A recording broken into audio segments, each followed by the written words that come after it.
ठीक है, ठीक है। तो चैप्टर लाइफ प्रोसेस था हमारा। पहले के क्लासेस में डिस्कस किया हमने कि लाइफ प्रोसेस, जीवन क्रियाएं जो भी हो रही हैं। अच्छा, जीवन में क्रियाएं जो हो रही है वो तो हमें बाद में देखना है कौन सी क्रियाएं हो रही हैं। पहले हमने बोला कि लाइफ प्रोसेस ही क्यों कहा गया। हमने कहा था कि भाई लाइफ प्रोसेस इसलिए कहा गया है क्योंकि लिविंग ऑर्गेनिजम्स में ये प्रोसेसेस देखने को मिलेगा। कौन से प्रोसेसेस है आगे देखेंगे। ठीक, तो हमने कहा लिविंग ऑर्गेनिज्म से आपका क्या मतलब है। ये चौक लिविंग है क्या? आपने कहा नहीं ये चौक लिविंग नहीं।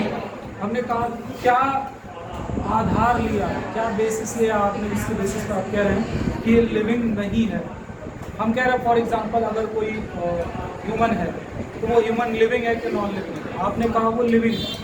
ठीक है, तो हमने कहा क्यों उसको हम लिविंग कह रहे हैं, चौक को नॉन लिविंग कह रहे हैं, ब्लैक बोर्ड को नॉन लिविंग कह रहे हैं। तो हमने कहा था कि ब्लैक बोर्ड में हमें ग्रोथ नहीं दिखता, ब्लैक बोर्ड में कोई मेटाबॉलिक एक्टिविटी नहीं हो रही, ब्लैक बोर्ड में किसी प्रकार का रिप्रोडक्शन नहीं हो रहा, ब्लैक बोर्ड डाइजेशन नहीं कर रहा है, एक्सक्रीशन नहीं करता है ब्लैक बोर्ड, चौक रेस्पिरेशन नहीं शो करता है। तो हमने कहा था कि इन सब प्रोसेसेस के आधार पे हमने क्या किया है, ऑर्गेनिजम्स को डिवाइड कर दिया है लिविंग या नॉन लिविंग थिंग्स में। ठीक है, तो अगर आपको सवाल ये बनता है परीक्षा में कि how you will distinguish a living organism and a non living thing, कि आप कैसे पहचानेंगे कि कोई एक लिविंग ऑर्गेनिज्म है कि नॉन लिविंग, तो इसके आंसर में फिर हमें क्या लिखना होगा। तो वो एक लाइन जो है आपको याद करवाई कि the presence of all life processes, presence of life processes. अच्छा, कौन कौन सी प्रक्रियाएं हैं जिनका नाम अभी हमने दिया? फॉर एग्जांपल न्यूट्रिशन है, रेस्पिरेशन है, एक्सक्रीशन है, ट्रांसपोर्टेशन है, रिप्रोडक्शन है, ग्रोथ है, मेटाबॉलिज्म है। ये सब लाइफ की प्रोसेसेस है जो किसी एक लिविंग ऑर्गेनिज्म में देखने मिलती है। तो हमने कहा कि the sum total of all this life processes, ठीक है, the presence of all this life processes are the fundamental criteria. ये वो फंडामेंटल क्राइटेरिया है to decide whether something is living और नॉट। ठीक है, तो इसको एज इट इज आप लोग नोट्स में लिखिएगा, वैसे ही आपको याद भी करना है। ठीक है, तो ये एक लाइन हमेशा याद रखिएगा। इस पर सवाल बन सकता है आपके, शायद एनसीईआरटी में एक सवाल इस तरीके का पूछा गया है कि किसे हम कंसिडर करेंगे लिविंग और किसे नहीं करेंगे और क्यों नहीं करेंगे। ठीक है, तो लाइफ प्रोसेसेस अगर हो रहे हैं उस ऑर्गेनिज्म में, उस ऑब्जेक्ट में, तो that will be considered as a living, otherwise it will be considered non. ठीक, ये लाइन आपको ध्यान रखिए। Presence of life processes such as nutrition, excretion, respiration, presence of this life processes are the fundamental criteria to decide whether something is living और not. ठीक, इसके बाद जब हमने पता चल लिया कि कोई ऑब्जेक्ट लिविंग नॉन लिविंग है, हम कहते हैं चलिए कुछ इस चैप्टर में जो class 10 and 31 chapter life processes हैं, इनमें कुछ लाइफ प्रोसेसेस को हम डिस्कस कर रहे हैं, जिनमें सबसे पहला कौन सा आता है? न्यूट्रिशन। सबसे पहला आता है न्यूट्रिशन। ठीक, हमने न्यूट्रिशन को कैसे डिफाइन किया? What is nutrition? 2 नंबर में सवाल पूछा है परीक्षा में, व्हाट इज न्यूट्रिशन, क्या लिखेंगे?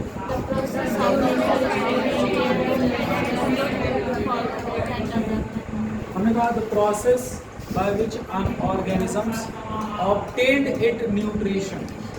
ठीक है, कि वो प्रक्रिया जिसके द्वारा कोई ऑर्गेनिज्म क्या कर रहा है, अपना न्यूट्रिशन ऑब्टेन कर रहा है, प्राप्त कर रहा है। हमने कहा क्यों प्राप्त कर रहा है? Because this nutrients are necessary for its growth and development, for its survival.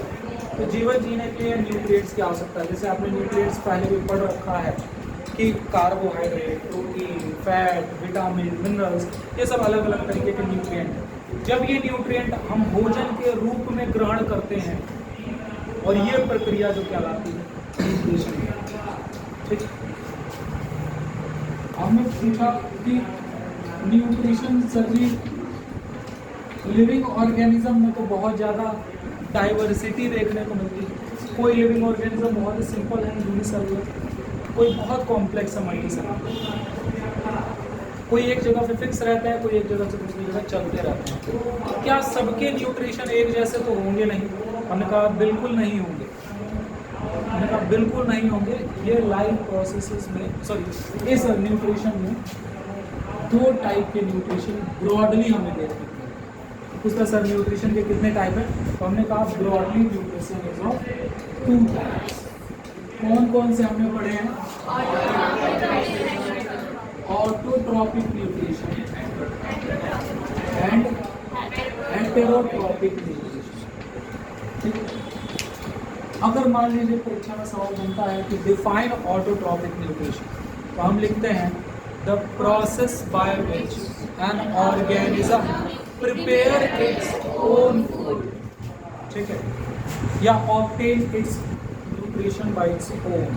स्वयं अगर वो न्यूट्रिएंट अगर अपना बना कर ग्रहण कर लेता है तो ऐसा न्यूट्रिशन ऑटोट्रॉपिक न्यूट्रिशन कहलाता है। ठीक है, ऑटोट्रॉपिक फूड्स। हेटेरोट्रॉपिक में जब आएंगे तो हमने लिख रखा है कॉपी में कि the type of nutrition in which an organism independent on some other, है ना। अब सब अदर में चाहे वो ऑटोट्रॉपिक ऑर्गेनिजम्स हो सकते हैं या कोई और ऑर्गेनिजम्स हो सकता है, ठीक है, जिस पर वो डिपेंडेंट है अपने nutrient. Type of nutrient in which an organism is dependent on other for their food.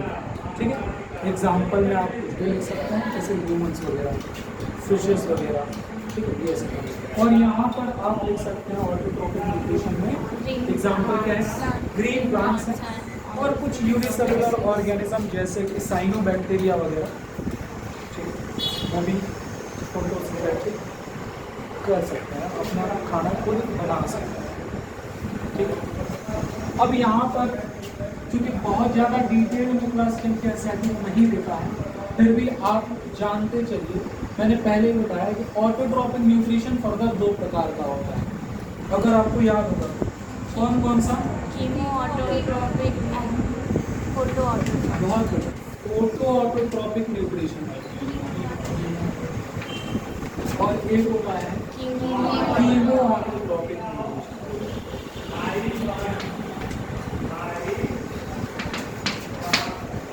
जिनको आगे बायोलॉजी लेना है वो इसको नोट कर सकते हैं, क्लास 11 में फिर मिलेगा ये, बाकी ये लोग इसे स्किप कर सकते हैं।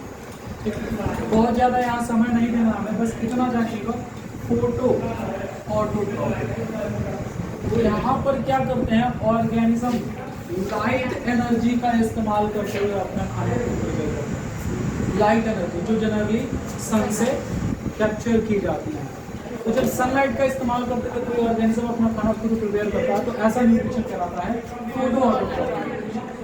ठीक है, एग्जाम्पल में all green plants, all green plants. Chemo autotrophic यहाँ नाम लिखिएगा, केमिकल का इस्तेमाल करते हुए, केमिकल का इस्तेमाल करते हुए अगर कोई ऑर्गेनिज्म अपना खाना खुद ऑब्टेन करता है, बना लेता है, ठीक है, जैसे कुछ नाइट्रोजन के कुछ कंपाउंड जैसे नाइट्राइट, नाइट्रेट वगैरह, ठीक है, उन सब का इस्तेमाल करके अगर अपना खाना खुद बना ले रहा है, या कोई और आयंस वगैरह हैं, कुछ इनऑर्गेनिक सब्सटेंसेस वगैरह हैं जिनसे वो अपना खाना खुद बना ले रहा है, ठीक है, तो वो कहलाएंगे कीमो ऑटोट्रॉपिक। एग्जाम्पल के लिए जैसे बैक्टीरिया होगा, ठीक, क्लास 9 में आपने पढ़ा होगा 5 किंगडम क्लासिफिकेशन RH विटेकर का, ठीक है, और वहीं पर एक नाम दिया जाता है 6 kingdom classification by Carl Woese का। RH विटेकर और कार्ल बूस में बस इतना सा अंतर बताया गया है कि RH विटेकर ने पहला किंगडम जो मोनेरा था वो दिया, उसके बाद से प्रोटिस्टा, फंजाई, प्लांटी और एनेमिया, ये 5 को उन्होंने डिस्क्राइब किया। कार्ल बूस ने जो पहला किंगडम है मोनेरा का, वो उसको क्या किया, बांट दिया 2 ग्रुप में, आर्की बैक्टीरिया और यू बैक्टीरिया। अब यू बैक्टीरिया में साइनोबैक्टीरिया आते हैं और एक बैक्टीरिया नॉर्मल बैक्टीरिया जो हम देखने होता है। साइनोबैक्टीरिया वगैरह वो फोटोसिंथेटिक हो सकते हैं, बैक्टीरिया कुछ होते हैं वो कीमो ऑटोट्रॉपिक होते हैं, वो केमिकल्स वगैरह का इस्तेमाल करते हैं। ये आपको लेवल पर मिल जाएगा। बाकी आप इसको ये वाला टॉपिक जो है वो स्किप कर सकते हैं, डायरेक्ट ऑटोट्रॉपिक न्यूट्रिशन का डेफिनेशन लिखे, एग्जाम्पल में green plants and some species of bacteria आप सीधे लिख सकते हैं क्लास 10 में, ठीक है। इसको फिर हम यहीं तक रखेंगे।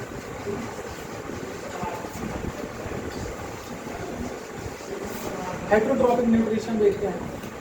हेट्रोट्रॉपिक न्यूट्रिशन आपने बताया जिसमें ऑर्गेनिज्म डिपेंडेंट है अदर्स पे अपने फूड के लिए, ठीक है। हेट्रोट्रॉपिक न्यूट्रिशन का एग्जाम्पल क्या क्या है, सॉरी कितने टाइप्स के हेट्रोट्रॉपिक न्यूट्रिशन हमने मेजरली 4 तरीके का यहाँ पर पढ़ा हुआ है, ठीक है। सबसे पहला कौन से होलोजोइक न्यूट्रिशन, जिसे एनिमल टाइप न्यूट्रिशन भी कहते हैं, ठीक है, एनिमल टाइप। होलोजोइक के बाद हमने पढ़ा है सैप्रोफिटिक न्यूट्रिशन, ठीक है। उसके बाद हमने पढ़ा है पैरासिटिक न्यूट्रिशन, ठीक है। और क्या पढ़ा हमने, और हमने पढ़ा सिम्बायोटिक एसोसिएशन, ठीक है। सिम्बायोटिक एसोसिएशन से स्टार्ट करते हैं सीधे हमने बात किया था ये एक ऐसा एसोसिएशन है। अच्छा एक और आप चाहो तो ऐड कर सकते हो जो हमने पहले भी बात किया, इंसेक्टिवोरस, ठीक है, जहाँ पर इंसेक्ट्स वगैरह, ठीक है, जैसे pitcher plant, Venus fly trap वगैरह कुछ पौधे ऐसे भी होते हैं जो ऑटोट्रॉपिक न्यूट्रिशन की जगह ये इंसेक्ट्स को खाते हैं, जैसे कीट बच्ची पौधे नहीं करते हैं वो सब, ठीक है, तो वो भी आप ऐड कर सकते हैं। बाकी ये 4 हम मेजरली यहाँ पे डिस्कस किए हैं क्लास में। सिम्बायोटिक एसोसिएशन मैंने बताया था एक टाइप का बायोलॉजिकल इंटरेक्शन होता है दो अलग अलग और स्पीसीज के बीच में, ठीक है। जैसे यहाँ पर सिम्बायोटिक एसोसिएशन में आप पढ़ चुके हैं, एग्जांपल बताइए क्या, एक एग्जांपल लाइकेंस, लाइकेंस का एग्जांपल पढ़ चुके हैं। तो ये लाइकेंस है क्या, ये एक एसोसिएशन है दो अलग अलग स्पीसीज के, ठीक है, जिसे आप साइनोबैक्टीरिया और फंजाई, साइनोबैक्टीरिया और फंजाई, हाँ साइनोबैक्टीरिया को ब्लू ग्रीन एल्गी भी कहते हैं, ठीक है। कुछ लोग उसे यूनिसेलुलर एल्गी की तरह ट्रीट करते हैं, कुछ लोग उसे बैक्टीरिया, साइनोबैक्टीरिया की तरह ट्रीट करते हैं, ठीक है। पहले उसे एल्गी में ही रखा गया था, अब उसे उठाकर कहाँ साइनोबैक्टीरिया में रख दिया गया। जब वो किंगडम का डिवीजन आगे होता गया, 2 किंगडम जब कार्लस लिनियस ने दिया उसके बाद से ही ऑर्गेनिजम्स को क्लासिफाई किया जाता है किसी न किसी बेसिस पर, ठीक है। तो सिम्बायोटिक एसोसिएशन एक टाइप का बायोलॉजिकल इंटरेक्शन है जिसमें 2 ऑर्गेनिजम्स एक साथ रहते हैं, ठीक है, दोनों एक दूसरे को फायदा पहुंचाते हैं। ये एक विन विन सिचुएशन है, मैंने पहले एक बार शायद जिक्र किया है। विन विन सिचुएशन मतलब जिसमें दोनों ही पार्टीज को फायदा है, बेनिफिटेड होंगे दोनों ही, जैसे लाइकेन वगैरह है, तो लाइकेन किसका symbiotic association, blue green algae और फंजाई, ठीक है। इस एसोसिएशन में एक ऑर्गेनिज्म दूसरे ऑर्गेनिज्म को शेल्टर प्रोवाइड करता है, ठीक है, और शेल्टर निवास स्थान रहने के लिए हैबिटेट टाइप, और दूसरा ऑर्गेनिज्म उसको फूड प्रोवाइड करता है, ठीक है। इस तरीके से दोनों को फायदा होगा, ये टाइप ऑफ सिम्बायोटिक एसोसिएशन। इस तरीके का न्यूट्रिशन ऑब्टेन करके ऑर्गेनिज्म अपना जीवन व्यतीत कर सकते हैं। एक टाइप का और मैंने एग्जांपल बताया हुआ है जो एनसीईआरटी में नहीं दिया है, आप चाहें तो लिख रख सकते हैं, सिम्बायोटिक एसोसिएशन का माइकोराइजा, ठीक है, जो कि किसके बीच का है, रूट्स ऑफ हायर प्लांट्स और फंजाई का, ठीक है, फंजाई का है कि एल्गी का है, फंजाई का, ठीक है, इसको देख लीजिएगा। माइकोराइजा, पैरासिटिक न्यूट्रिशन देखिएगा, पैरासिटिक न्यूट्रिशन माइकोराइजा किसका है,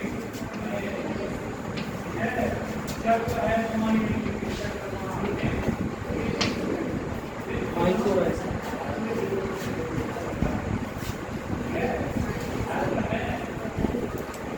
जैसे लाइकेन एक एग्जांपल है, वैसे माइकोराइजा। लाइकेन के बारे में यहीं पर थोड़ा सा एक बात मैं बताऊंगा जो आगे आने वाले चैप्टर में भी हमको मिलेगा, ठीक है, 5th या 6th चैप्टर में हमको मिलेगा।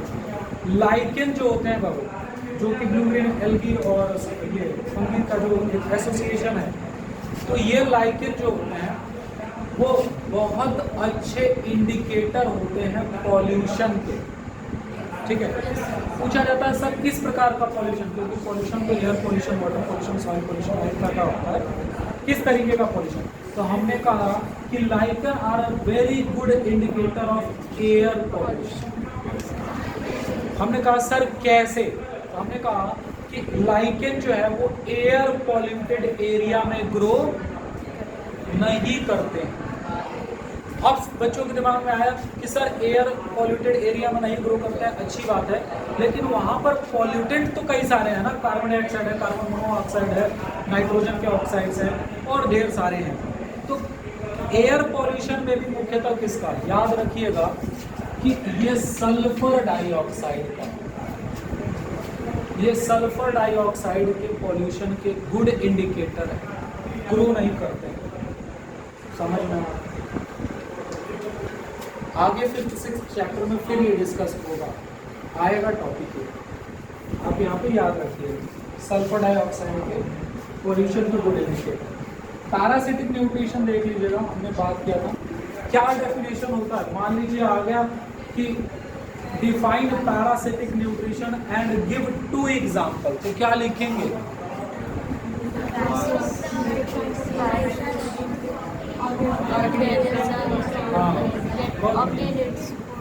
The type of nutrition in which an organism obtained its nutrition by living in or on a host body, किसी होस्ट बॉडी के अंदर या उसके ऊपर रहकर जो न्यूट्रिशन अपना ऑब्टेन करते हैं, इस प्रकार का न्यूट्रिशन कहलाता है पैरासिटिक न्यूट्रिशन। क्योंकि सर यहाँ पर भी तो 2 ऑर्गेनिज्म साथ साथ रह रहे हैं, जैसे यहाँ पर रह रहे थे, लेकिन यहाँ और यहाँ में अंतर है। अंतर क्या है कि पैरासिटिक न्यूट्रिशन में एक पार्टी तो बेनिफिटेड होती है लेकिन दूसरे को नुकसान है। एग्जाम्पल में क्या लिखेंगे? लाइस, जो जुएं होते हैं सिर के, तो सिर में जुएं आए तो कौन सा तुम्हारा फायदा है? ठीक है, उनका फायदा है तुम्हारे शरीर के ऊपर रह के वहीं से न्यूट्रिशन लेकर खूब फलेंगे फूलेंगे, लेकिन तुम्हारा नुकसान है। ठीक है, लाइस के अलावा एक एग्जांपल दीजिएगा। लीच है, टेप वॉर्म है, ठीक है, जो इंटेस्टाइनल जो वॉर्म्स है वो सब एक एग्जांपल है पैरासिटिक न्यूट्रिशन। ठीक है, तो टेप वॉर्म इसका एग्जांपल हो गया, लीच हो गया, लाइस हो गए। ठीक है, ये सब। सैप्रोफिटिक न्यूट्रिशन कैसे डिफाइन करो? कैसे डिफाइन करते हैं सैप्रोफिटिक न्यूट्रिशन? सुनिए ध्यान से, हाँ बहुत बढ़िया।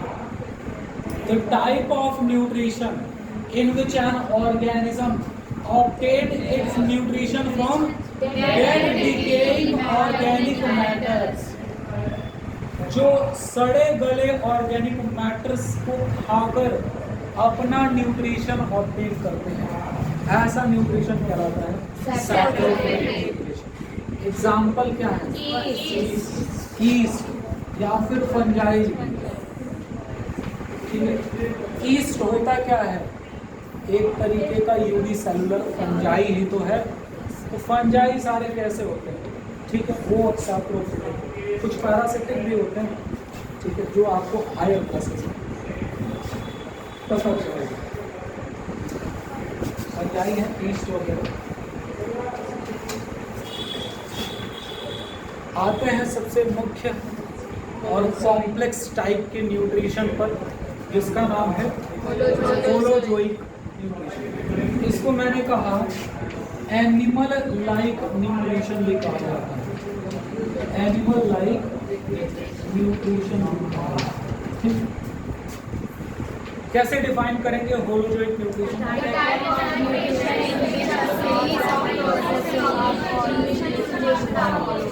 ठीक है, तो होलोजोइक न्यूट्रिशन को हम डिफाइन करते हैं the type of nutrition in which an organism obtained its nutrition following a series of processes starting from ingestion till digestion। मतलब ये एक ऐसा न्यूट्रिशन है जिसमें कुछ स्टेप्स में पूरा होता है।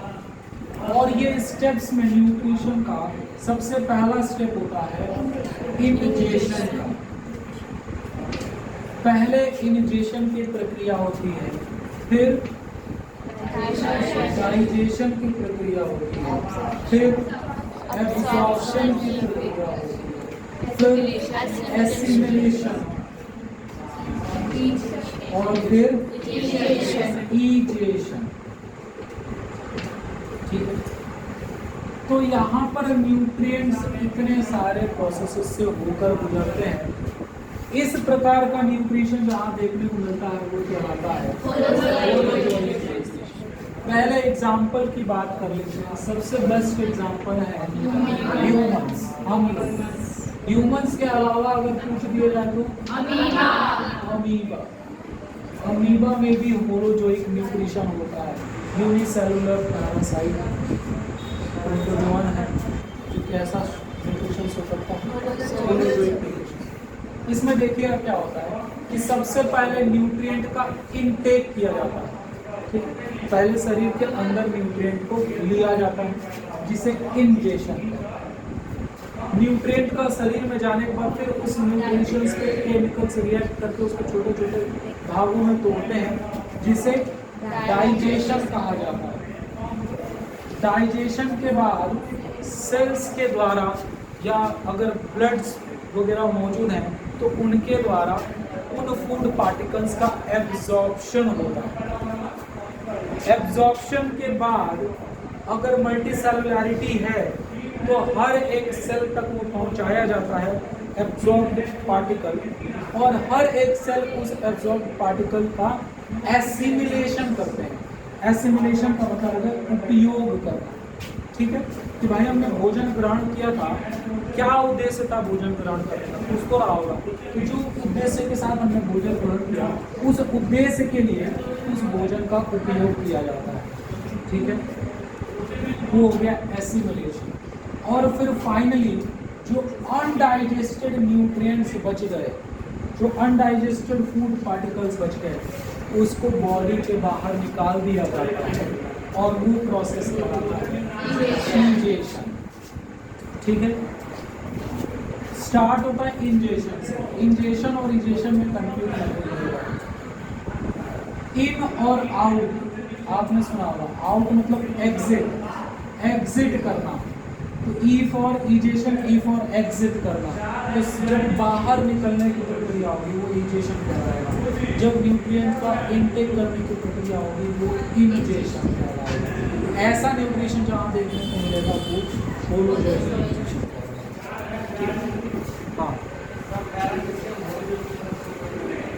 पैरामीशियम भी होलोजोइक न्यूट्रिशन से होता है। वहाँ पर भी मैंने बताया है कुछ माउथ लाइक स्ट्रक्चर्स होते हैं और कुछ एनल स्पॉट्स होते हैं जिनको साइटोस्टोम और साइटोफाइल रेस्पेक्टिवली कहा जाता है। ठीक है, हायर क्लासेस में जाके और पढ़ेंगे आप पैरामीशियम में जो माउथ लाइक स्ट्रक्चर होता है जिसे गलेट भी कहते हैं। ठीक है, तो वहाँ पर पैरामीशियम के ऊपर छोटे छोटे हेयर लाइक स्ट्रक्चर जिन्हें आप सीलिया कहते हैं, thousands of cilias are present in the paramecium. तो वो सीलिया मूव करते हैं। ठीक है, एक मोशन शो करते हैं जिसकी वजह से क्या होता है कि जो आसपास के फूड पार्टिकल्स हैं, जनरली पैरामीशियम एक्वाटिक होते हैं। अब कोई अगर फूड पार्टिकल है जिसे पैरामीशियम के अंदर लेना है, ठीक है, तो वो सीलिया जो होता है ऐसा मूवमेंट शो करते हैं, ऐसे विरलिंग मूवमेंट शो करते हैं सीलिया, जिसकी वजह से क्या होता है कि वो फूड पार्टिकल उस गलत के अंदर चला गया। फिर वो अंदर चला गया, अब अंदर उस पर कुछ एंजाइम्स छोड़े जाते हैं पैरामीशियम के द्वारा। वो फूड पार्टिकल छोटे छोटे भागों में टूटता है, फिर वो उसको साइटोप्लाज्म के द्वारा यूज़ किया जाता है इस एसिमिलेशन से। और इस प्रक्रिया में जो भी वेस्ट मटेरियल की तरह बचा उसे फिर बाहर इजेक्ट कर दिया जाता है। कौन से प्रोसेस के द्वारा? इंजेक्शन। और ये चूंकि यूनिसेलुलर है तो सेल्स के बाहर किसी चीज़ को निकालना फैगोसाइटोसिस कहते हैं। ठीक है, तो ये पैरामीशियम भी बेटा जो है आपका होलोजोइक अमीबा भी होलोजोइक। बाकी हम लोग होलोजोइक न्यूट्रिशन करते हैं। खाना लिया, बकल कैविटी में खाना रखा, इनजेशन है। ठीक है, फिर चबाया, निगला, उसको आगे गया सलाइवा और स्टमक से डाइजेशन चालू, डाइजेशन छोटे छोटे पार्टिकल्स में टूटने लगे फूड, फिर उसके बाद से इंटेस्टाइन में जाकर उसका एब्जॉर्प्शन होता है, ठीक है। एब्जॉर्प्शन के बाद ब्लड को हर एक सेल्स के पास तक पहुंचाता है शरीर में, हर एक सेल उनका उपयोग करते हैं, एसिमुलेशन कहलाता है, और फिर फाइनली जो बचा रह जाता है अनडाइजेस्टेड फूड पार्टिकल उनको रिजेक्ट कर दिया जाता है शरीर के बाहर, डिजेशन, ठीक है। कितना क्लियर है? अभी इसको आगे फिर देखें।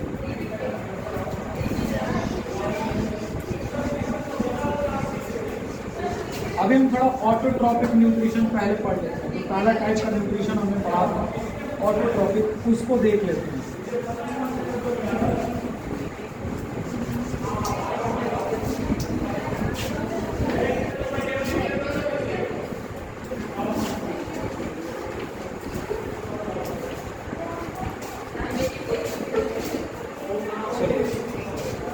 ऑटोट्रॉपिक न्यूट्रिशन हमने अभी पढ़ा कि ग्रीन प्लांट्स और कुछ बाकी के बैक्टीरिया वगैरह की स्पीसीज कर सकते हैं। हमको इसमें कीमो और फोटो को अलग अलग नहीं पढ़ना है। क्लास 10 में सीधे हमको दिया गया है कि भाई आप ऑटोट्रॉपिक न्यूट्रिशन इन प्लांट्स बताइए, ठीक है, दे दिया। तो हम प्लांट्स में देखते हैं कि ऑटोट्रॉपिक न्यूट्रिशन कैसे होता है। देखिए, हम सभी को पता है कि पौधे जो है वो अपना खाना खुद बनाते हैं। कैसे बनाते हैं? कार्बन डाइऑक्साइड का, वाटर का और सनलाइट का इस्तेमाल करके, इनके पास क्लोरोफिल होता ही है, इन सब का इस्तेमाल करके ये अपना खाना खुद बनाते हैं, जो ग्लूकोज होता है, एक प्रकार का कार्बोहाइड्रेट, ठीक है। और ये प्रक्रिया क्या कहलाती है? फोटोसिंथेसिस, ठीक है। तो प्लांट अपना न्यूट्रिशन ऑपरेट करता है फोटोसिंथेसिस। हम कैसे डिफाइन करते हैं फोटोसिंथेसिस?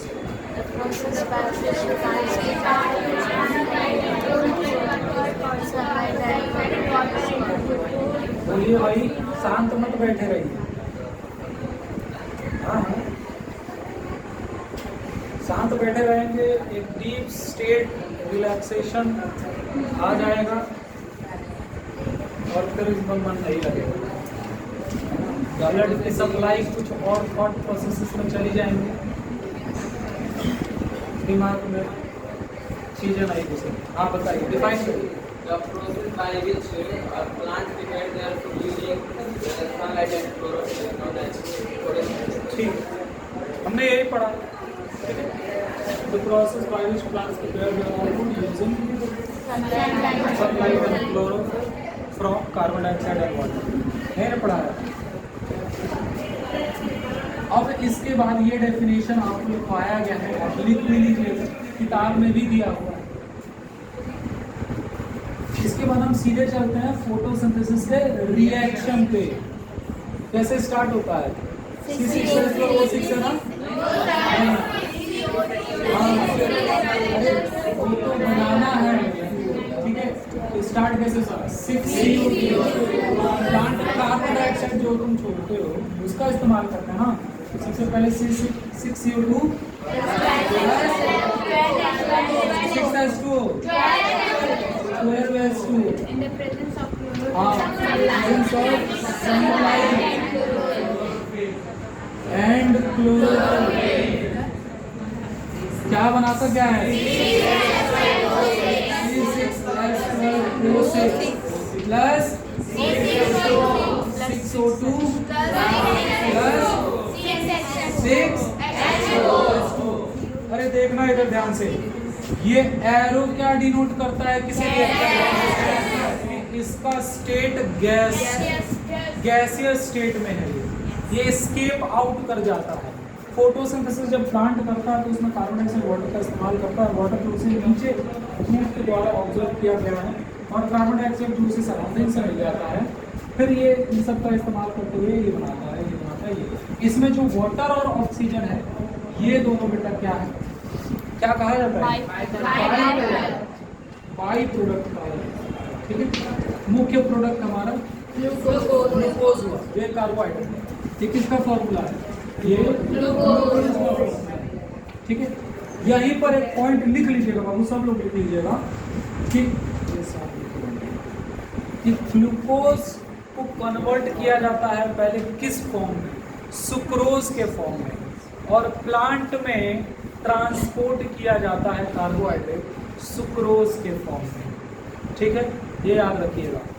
ग्लूकोज बना, कई सारे ग्लूकोज मॉलिक्यूल बने, उनसे सुक्रोज बना लिया गया, और इस सुक्रोज को ट्रांसपोर्ट किया जा रहा है। क्योंकि मान लो यार कि जो साइट ऑफ फोटोसिंथेसिस जो हम ये आगे पढ़ेंगे, आप जानते भी हैं, क्लोरोप्लास्ट कहलाता है। तो फोटोसिंथेसिस क्लोरोप्लास्ट के पास हो रहा है। क्लोरोप्लास्ट जो कि ज़्यादातर लीव्स में मौजूद है। तो खाना अगर लीफ में बन रहा है तो क्या ब्रांचेस को खाना नहीं मिल चाहिए? क्या रूट को खाना नहीं चाहिए? सबको चाहिए। तो फिर खाना बन गया लीफ में, उसको ट्रांसपोर्ट किया जाता है हर जगह। ट्रांसपोर्ट कैसे किया जाता है फूड का? फ्लोएम के द्वारा, आपने पढ़ रखा है। ठीक है, फूड का मूवमेंट बाई डायरेक्शनल होता है, फ्लोएम में आपने पढ़ा है डिफरेंस जाइलम फ्लोएम। अभी फिर डिस्कस करेंगे। तो एक जगह से दूसरे जगह क्या किया जा रहा है? ट्रांसपोर्ट किया जा रहा है। तो ये जो खाना बना, जो ग्लूकोज बना, जो पौधों के लिए खाना है, वो ग्लूकोज नहीं ट्रांसपोर्ट किया जाता है। पहले ग्लूकोज को कन्वर्ट किया जाता है सुक्रोज में, और फिर तब बाबू पूरे प्लांट बॉडी में ये सुक्रोज का ट्रांसपोर्टेशन होता है। ठीक है, तो glucose is converted into sucrose and now sucrose is transported in the entire plant body. ठीक है, अब देखिएगा, अगर मान लीजिए एक्सेस में ये ग्लूकोज बन गया, मतलब जितना मुझे चाहिए था उससे ज़्यादा किसी ने खाना दे दिया, तो मैं क्या करूँगा? जितना मुझे खाना है उतना खाऊंगा, और बाकी मैं स्टोर करके रखूँगा भविष्य के लिए। करूँगा ना? अरे भविष्य मतलब 4-5 महीने बाद के लिए नहीं। क्या पता फिर शाम को खाना हो, घर कोई खाना बनाने वाला ना हो, फॉर एग्जाम्पल। तो ग्लूकोज को कन्वर्ट किया गया सुक्रोज में और ट्रांसपोर्ट किया गया। और मान लीजिए कि अगर एक्सेस ये खाना जो बन गया, तो प्लांट उन्हें स्टोर करके रखेंगे। एक्सेस फूड किस फॉर्म में स्टोर रहता है प्लांट में? स्टार्च के रूप में। लिख लीजिएगा, food is stored in plants in form of starch। ठीक है, स्टार्च के रूप। अगर यही प्लांट्स की जगह एनिमल पूछ दे तो आंसर क्या होता है? ग्लाइकोजन होता है। आगे टॉपिक आए जाना है, यहीं पर लिख लीजिए, यहीं पर उसको भी लिखकर झंझट खत्म करिए कि food is stored in animals in form of glycogen. अरे याद करो, वही ग्लाइकोजन जिसे और क्या कहा जा रहा है? एनिमल स्टार्च कहा जाता है, क्योंकि स्टार्च तो प्लांट में हो गया, तो यहाँ एनिमल स्टार्च की उपाधि होगी। ठीक है क्या? फोटोसिंथेटिक रिएक्शन याद करिए, बैलेंस्ड होना चाहिए। बैलेंस्ड रिएक्शन लिखने की आदत डालिए। बाई प्रोडक्ट पूछे तो वो लिखिए ऑक्सीजन और वाटर। क्या आगे बढ़े? नोट कर लिया? बता दूं? अच्छा, नोट कर लो, नोट कर।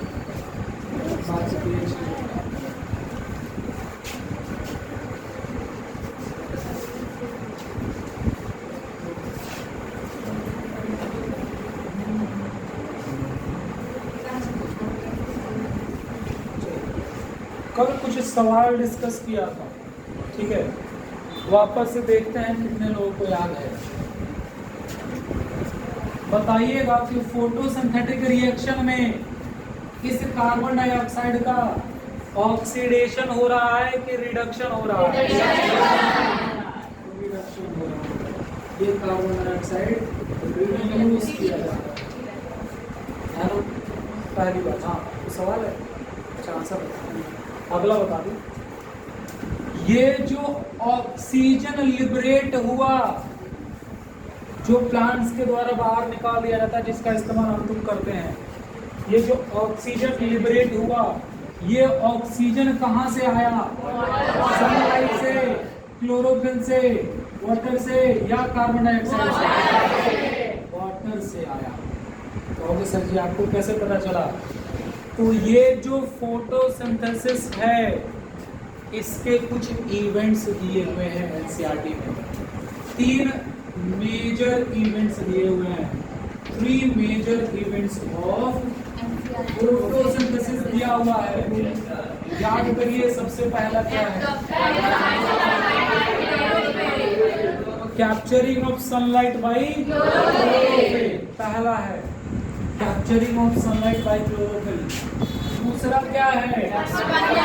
Conversion of this light energy into and splitting of water.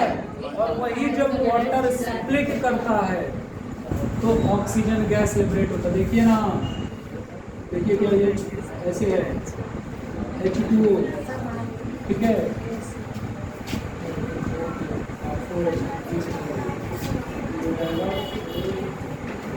H plus 4 electron plus, ठीक है,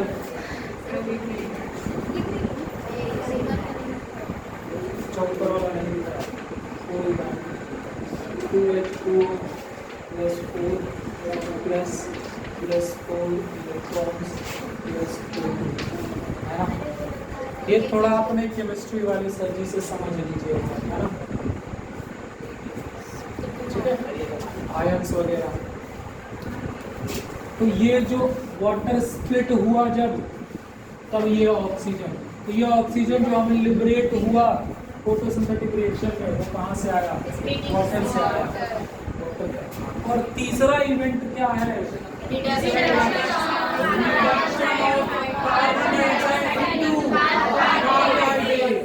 अरे यही है वो carbohydrate. Glucose is a type of carbohydrate. तो ये कार्बन डाइऑक्साइड रिड्यूस हुआ, बेटा देखना, रिड्यूस हुआ, ऑक्सीडाइज नहीं हुआ, रिड्यूस हुआ किसमें? 3-4 सवाल यही से बनते हैं, ठीक है। आगे बढ़े क्या? आगे बढ़े, चलिए। फोटोसिंथेसिस करके भाई ग्रीन प्लांट्स अपना खाना खुद बना रहे हैं।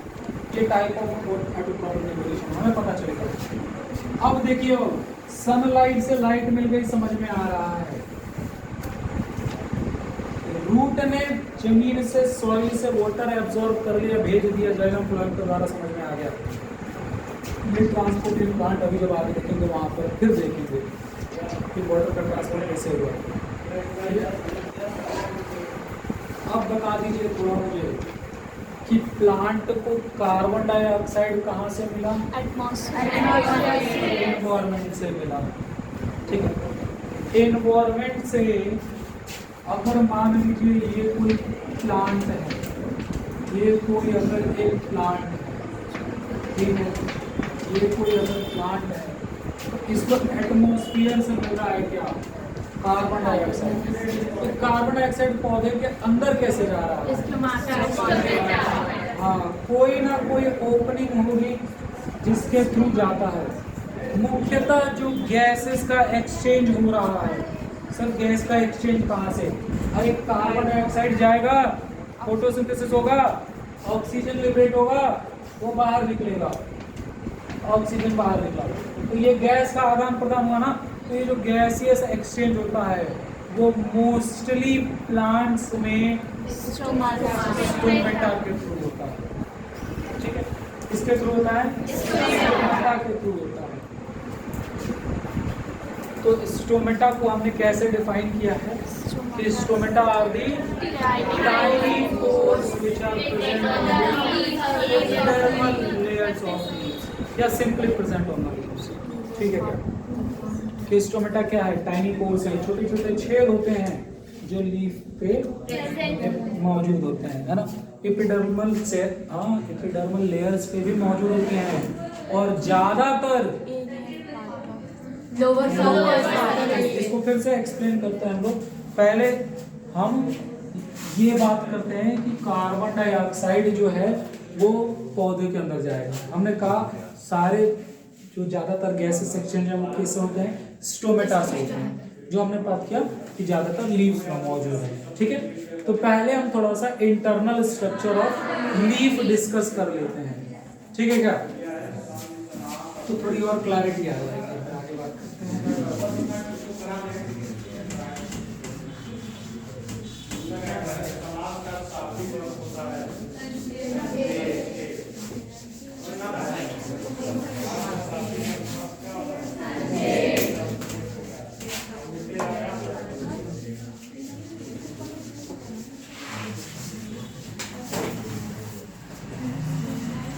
चलिए, इंटरनल स्ट्रक्चर ऑफ लीफ जब हम बनाते हैं तो आपको याद होगा कि पहले हम एक ऐसे वैक्सी क्यूटिकल बनाते हैं, वैक्सी क्यूटिकल। ठीक है, उसके बाद फिर कुछ सेल्स के लेयर बनाते हैं। ठीक है, कुछ सेल्स के लेयर बनाते हैं, फिर कुछ और सेल्स के लेयर बनाते हैं।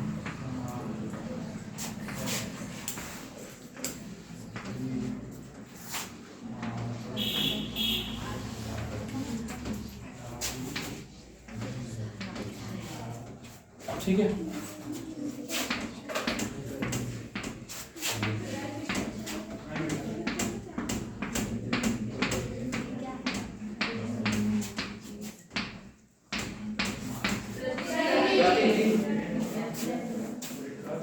यहाँ पर कुछ सेल्स बनाते हैं जिनमें हम लार्ज एयर स्पेसेस दिखा देते हैं, एयर कैविटीज दिखा देते हैं। और यहाँ पर फिर हम क्या बनाते हैं, वैस्कुलर बंडल बनाते हैं।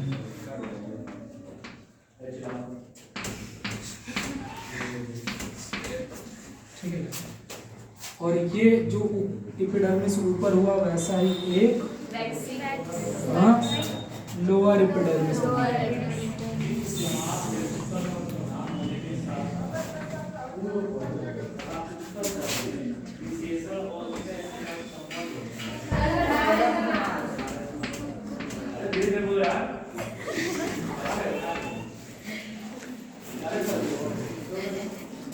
यहाँ पर कुछ बीन शेप स्ट्रक्चर्स होते हैं।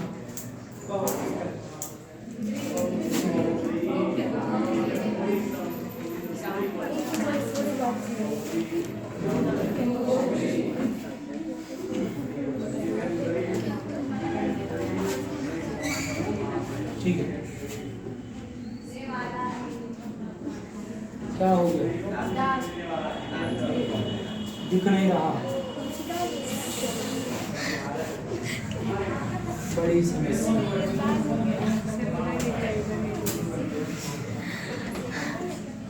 अभी भी नहीं दिख रहा,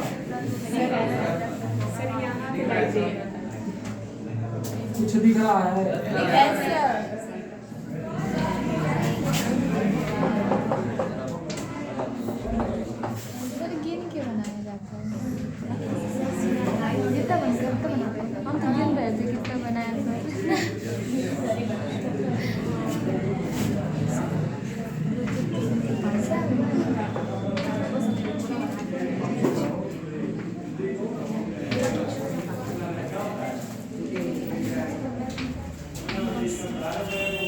ठीक है, यस सर।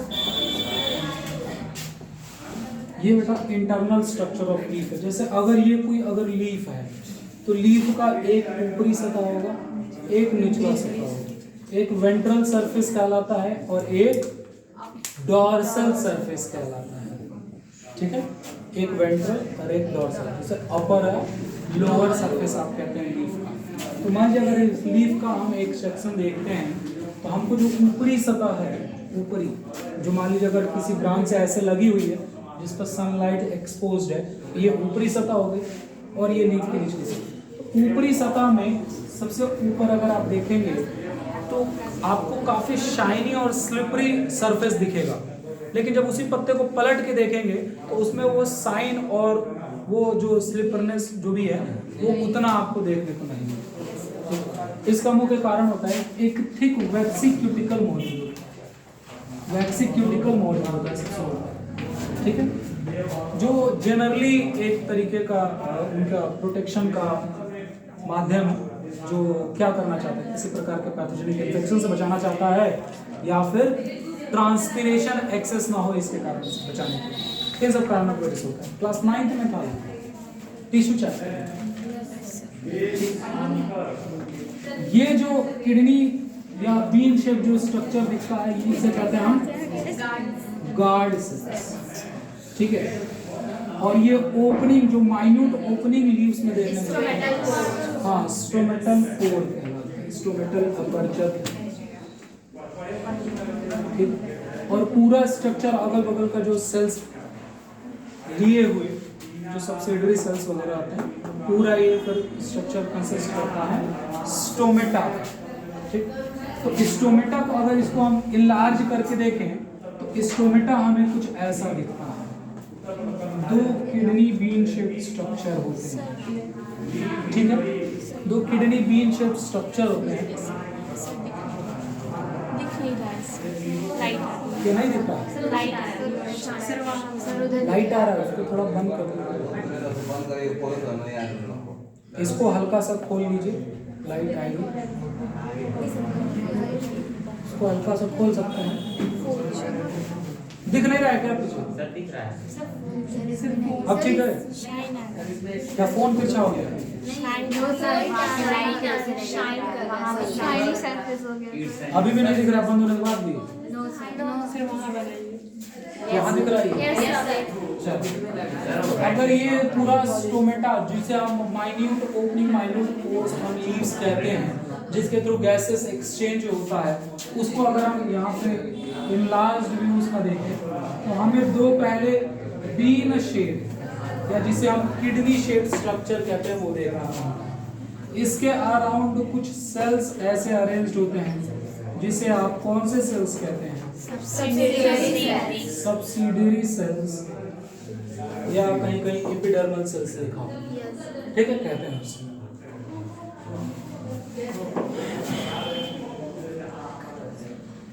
फिर इस किडनी बीन शेप पर आपको किनारों पर ऐसे डॉट डॉट स्ट्रक्चर देखने को मिलता है। जब हम एक लीफ को ऑब्जर्व करते हैं माइक्रोस्कोप में, यहाँ बीच में भी एक स्ट्रक्चर हमको ऐसे देखने को मिलता है, ठीक। ध्यान दीजिएगा, इसको हमने लेबल किया क्या? सब्सिडियरी सेल्स के नाम से, सब्सिडियरी सेल्स के नाम से, ठीक, जो वाटर और आयंस का एक्सचेंज करने के लिए जिम्मेदार। ये जो डॉट डॉट स्ट्रक्चर पेरिफेरी पर बना रखा है ये कहलाता है क्लोरोप्लास्ट। पता है टाइप ऑफ प्लास्टिड होता है, इसी क्लोरोप्लास्ट के अंदर फोटोसिंथेटिक पिगमेंट क्लोरोफिल पाया जाता है, ठीक है। ध्यान दीजिए, ये जो बीन शेप स्ट्रक्चर हमने बनाया इसका नाम क्या है? Guard cells. अच्छा, नाम से समझ में आ रहा है कुछ गार्ड कर रहा होगा, है ना? गार्ड सेल क्या गार्ड कर रहा होता है? Opening and closing of stomata. ये सवाल बड़ा बेहतरीन बनता है कि opening and closing of stomata is regulated by guard cells. Answer होता है गार्ड सेल्स, ठीक है। अच्छा, इसके बाद ये जो स्ट्रक्चर है इसे हम क्या कहते हैं? न्यूक्लियस, ठीक। ये कंप्लीट जो डायग्राम कहलाया किसका? स्टोमेटा का। Stomata are the tiny pores which are present over the surface या epidermal layer of leaves, चाहे लोअर अपर एपिडर्मल हो या लोअर एपिडर्मल सरफेस हो, दोनों होता है। अब थोड़ा ध्यान दीजिएगा, क्या ये स्टोमेटल डायग्राम कंप्लीट है? नहीं, कुछ तो गलती लग रही है। क्या गलती लग रही है? बहुत बढ़िया।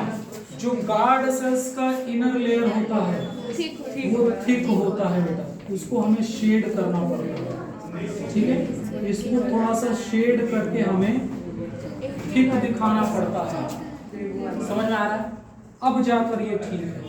बाहरी जो लेयर है उससे थिक होता है अंदरूनी लेयर। ये एक ओपन स्टोमेटा का टाइप है। ये स्टोमेटा में गार्ड सेल्स में जब पानी एंटर करता है, रश करता है या लॉस करता है, तो उसके कारण अगर प्रेशर वगैरह के कारण ये स्टोमेटा जो है, गार्ड सेल्स जो है वो खुलते या बंद होते हैं। स्टोमेटा खुलता है बंद होता है। ठीक। अब जब ये आपने देख लिया तो अब देखिए इस डायग्राम को वापस से। ये वाला जो सेल्स जो लेयर बना रहे हैं ये कहला रहा है अपर एपिडर्मिस या अपर एपिडर्मल लेयर।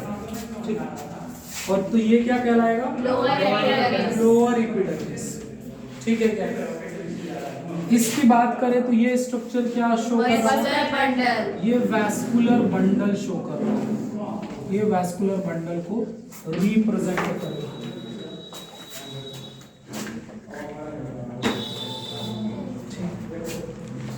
ये बीच बीच में ये एयर स्पेसेस है, एयर कैविटीज है। ठीक। एपिडर्मिस के नीचे ये वाली सेल्स कौन सी होती हैं? Mesophyll cells. क्या खास बात है मीजोफिल सेल्स? यहाँ पे दिख रहा है जो लिख रहा हूँ? नहीं दिखा? ये दिख रहा है। तो ये जो सेल्स हैं बेटा एपिडर्मिस के नीचे, ये जो सेल्स हैं ये सेल्स कहलाती हैं मीजोफिल सेल्स। ठीक है, मीजोफिल सेल्स कहलाते हैं। यहाँ कहाँ तक नहीं दिख रहा है? यहाँ दिख रहा है? हाँ, ये दिख रहा है? अच्छा, चमक रहा है। चलिए, तो ये सेल्स एपिडर्मिस के नीचे वाली सेल्स क्या कहलाती है? Mesophyll cells. क्या खास बात है मीजोफिल? Rich in chloroplast.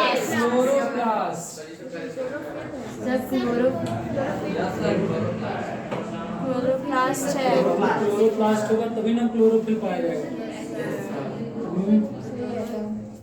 तो रिच इन क्लोरोफिल लिखो चाहे क्लोरोप्लास्ट लिखो, हमको तो लाइट एनर्जी को ट्रैप कराने से मतलब है।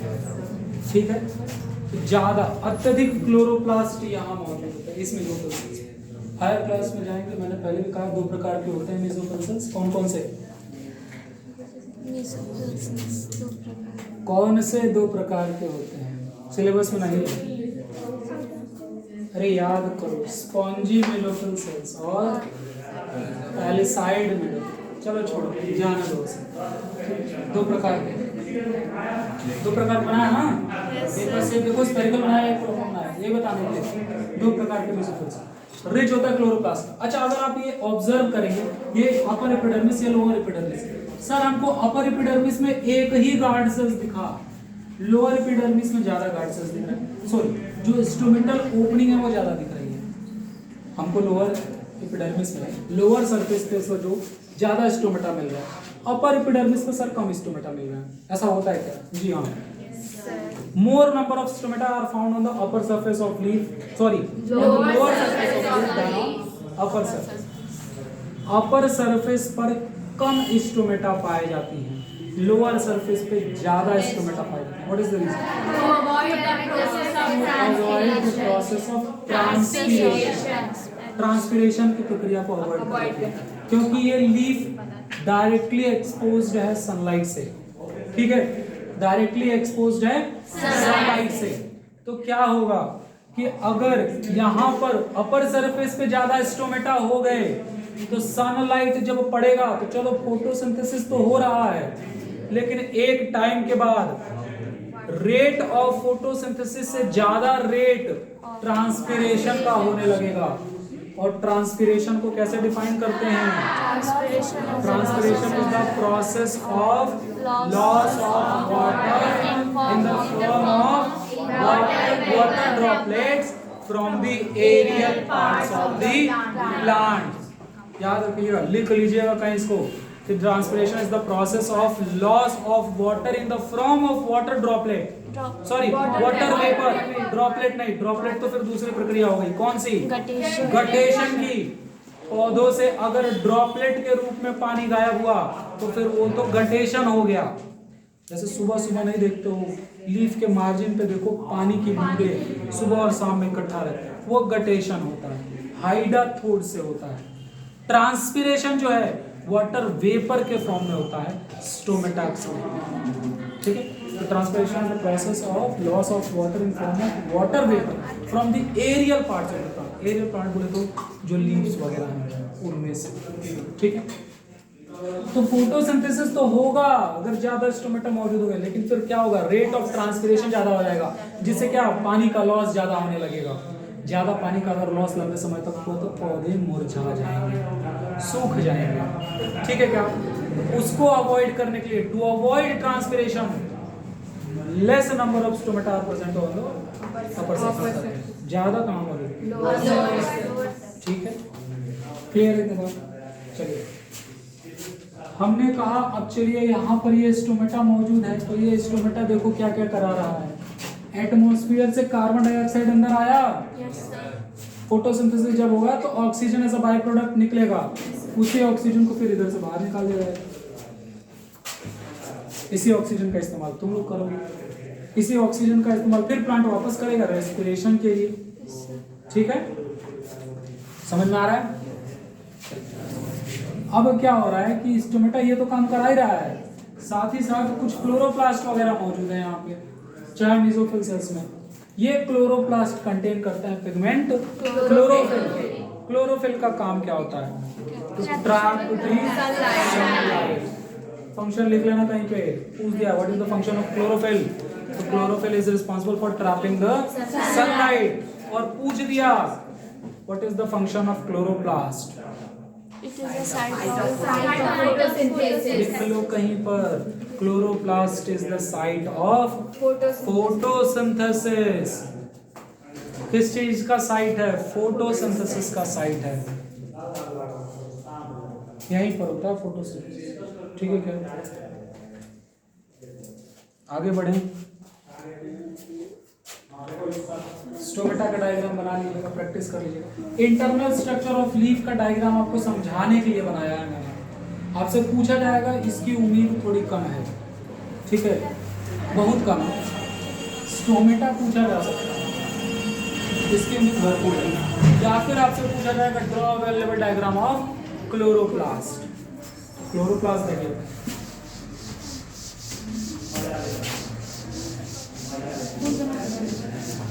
वही क्लोरोप्लास्ट जो आप स्टोमेटा में यहाँ पेरिफेरी पे शो कर रहे हैं, या अभी मेसोफिल सेल्स में जिसपे आपने कहा कि रिच इन क्लोरोप्लास्ट है, उसमें पढ़ रहे हैं, वो क्लोरोप्लास्ट देख लेना।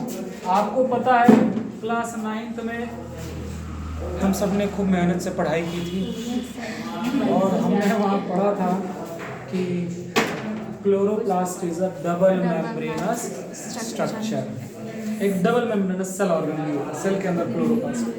क्लोरोप्लास्ट सिर्फ और सिर्फ एनिमल सेल में पाया जाता है, ठीक है ना। मैं बहुत मारूंगा, एनिमल क्या करेंगे क्लोरोप्लास्ट का? प्लांट में होता है क्लोरोप्लास्ट, ठीक है, प्लांट में होता है chloroplast. Double membrane structure 3D diagram किताबों में दिया रहता है, आप सिंपल 2D डायग्राम बना सकते हैं, और वो बनाइएगा पहले 2 मेम्ब्रेन बनाइए, एक आउटर मेम्ब्रेन और एक इनर मेम्ब्रेन, ठीक है। ये जो मैट्रिक्स है क्लोरोप्लास्ट का, जो रीजन है जिसमें बाकी के स्ट्रक्चर पाए जाएंगे, ठीक है, ये मैट्रिक्स क्लोरोप्लास्ट का कहलाता है स्ट्रोमा। क्या कहलाता है? स्ट्रोमा। इसी स्ट्रोमा में बेटा डिस्क शेप स्ट्रक्चर मौजूद है ना, डिस्क शेप या कॉइन शेप। सिक्का नहीं देखिए, देखे हो सिक्का, वैसा स्ट्रक्चर डिस्क शेप या कॉइन शेप स्ट्रक्चर मौजूद है, ठीक है। ऐसे जो सिंगली भी मौजूद हो सकते हैं या स्टैक ढेर में मौजूद हो सकते हैं, एक के ऊपर एक, 1 सिक्का, 2 सिक्का, 3 सिक्का, 4 सिक्का। ठीक है, आपको मुख्यतः 5 से 7 सिक्के ही बनाइएगा, उससे ज़्यादा मत बनाइएगा। ठीक है, 5 से 7 सिक्का, उससे ज़्यादा मत।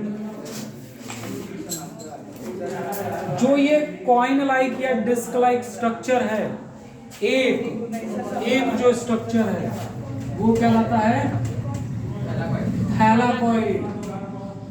और बाबू यही थैलाकॉइड के ऊपर मौजूद होता है तुम्हारा पिगमेंट क्लोरोफिल। तो यहीं पर क्लोरोफिल मौजूद होते हैं। क्या करता है, सनलाइट जिसे आते से पकड़ लेता है, मतलब कैप्चरिंग ऑफ सनलाइट क्लोरोफिल करता है। ठीक है, काम होता है डिस्क शेप स्ट्रक्चर थैलाकॉइड, जो काम होता है क्लोरोप्लास्ट।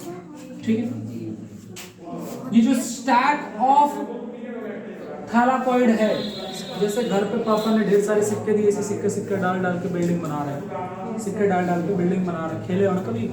और जो पूरे सिक्कों का ढेर है, जो स्टैक या पाइल्स ऑफ कॉइन्स या स्टैक ऑफ थैलाकॉइड है, ये कहलाता है ग्रैना। प्लूरल फॉर्म है ग्रैना। सिंगुलर अगर एक ढेर की बात करें तो ग्रैनम कहलाता है। ठीक है, आप इसे ग्रैनम ही लिखिए क्योंकि आप एक को ही दर्शा रहे हैं। और यहाँ पर कितने ग्रैना है, एक ये ढेर, एक ये ढेर और एक ये ढेर, 3 ग्रैना। समझ आ रहा है, ये पूरा एक ढेर, ये एक ढेर, ये ग्रैना है, 3 ग्रैना है और ये सिंगल ग्रैनम। पूरे थैलाकॉइड का जो एक ढेर है वो ग्रैना, एक ये जो गोला वाला है जो थैलाकॉइड होते हैं अलग अलग ग्रैनम के, वो एक दूसरे से अटैच रहते हैं, वो एक दूसरे से अटैच रहते हैं एक ट्यूबुलर स्ट्रक्चर के द्वारा, जिसको कहते हैं स्ट्रोमल लैमेले, या फिर उसी को कहते हैं फ्रेट। प्रैक्टिस नहीं कर रहे हो क्या तुम लोग क्लोरोप्लास्ट का? क्लोरोप्लास्ट नहीं है सिलेबस में, किसी बात कर रहा है, पढ़ लो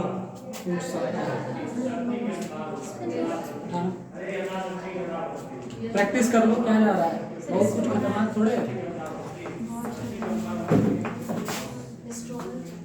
अरे खाली गोला गोला बनाना है, देखो 2 बार ऐसे गोला बनाना है, फिर 4-5 गोला बनाना है, फिर लाइन खींच देनी, खत्म करो। समझे क्या? ये स्ट्रोमा हो गया, ये थैलाकॉइड हो गया, ये ग्रैनम हो गया, और इसे क्या दो फ्रेट, ये फ्रेट क्या दो। और सबसे मुश्किल तो इसकी लेवलिंग है, नाम देखो इसका, आउटर मेम्ब्रेन, और उससे भी खराब इसका है, देखो इनर मेम्ब्रेन, बड़ा मुश्किल है, कैसे याद होगा जी। ये हो गया क्लोरोप्लास्ट। प्रैक्टिस कर लो, ठीक है, कह नहीं सकते, जब न्यूट्रिशन है, स्टोमेटा है, आप लोग पूछ लिया तो क्या करोगे?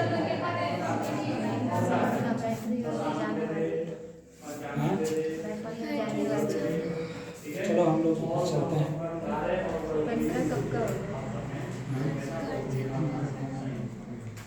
एक तो हम सोचे थे आज पूरा खत्म कर देंगे, सिर्फ ऑटोट्रॉपिक न्यूट्रिशन नहीं खत्म होगा।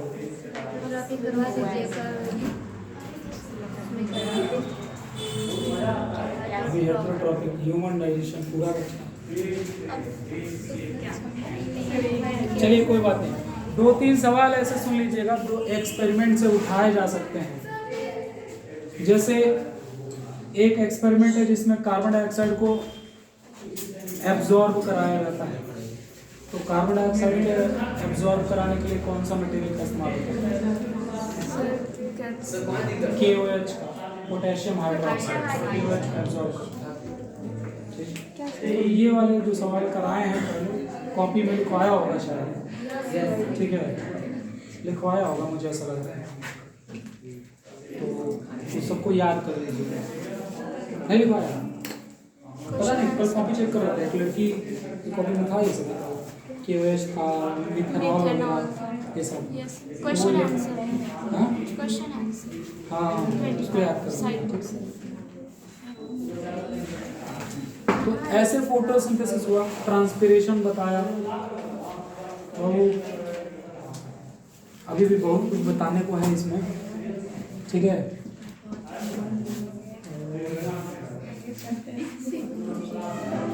स्टोमेटा हो गया, जहाँ से गैसेस एक्सचेंज होगा, कार्बन डाइऑक्साइड आएगा, ऑक्सीजन बाहर निकलेगा, उस ऑक्सीजन का इस्तेमाल हम लोग करेंगे। फोटोसिंथेटिक रिएक्शन हो गया। देखो और कुछ बताया प्लांट के बारे में, देखिए और कुछ दिया है नोट्स में, और कुछ लिखवाया हो नहीं तो फिर ऑटोट्रॉपिक न्यूट्रिशन तक ही रहने देते हैं।